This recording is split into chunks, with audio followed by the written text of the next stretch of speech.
We've made a case that there needs to be a tax amnesty to help crypto traders come in from the cold. Likewise, we've had discussions with the Taxpayer Advocate's Office, fairly high-level people who are wrestling with the same issue. How can we put forward a tax amnesty proposal?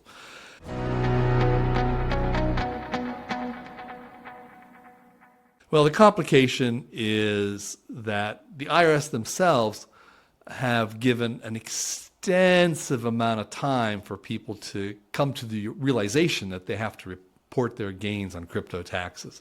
They've really made that clear, and they've not really created a lot of roadblocks for people to file their tax returns. They've not really clamped down too hard at this point. So I think the IRS feels that typically an amnesty goes along with a crackdown. So we're not really having a hard crackdown, so that the amnesty is not happening. The second thing is, from an IRS point of view, they view crypto traders as high net worth individuals who are avoiding an immense amount of tax.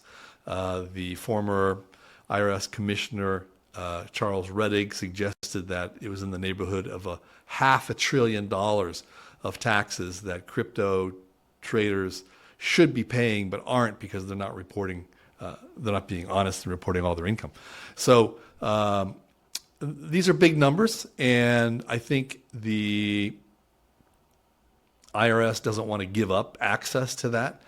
I think the stampede that the IRS is expecting is, as they focus in on high net worth people, people with over 400,000 total positive income, which will include many traders, when they focus in on them and start cracking down through criminal enforcement as well as audits, I think you're going to see a stampede of traders at that time once they realize how much a crackdown is happening.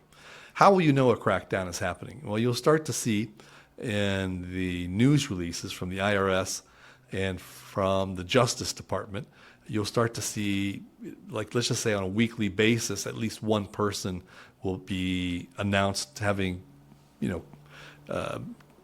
pled guilty to some sort of charges, or having been found, wrong in tax court and having to pay large fines.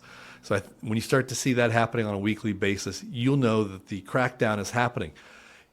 But by the time it hits the news, the crackdown will have started, 6 to 12 months beforehand. And I think that crackdown will definitely start happening after we have a new president in office, because they don't want to make it a political issue at this point.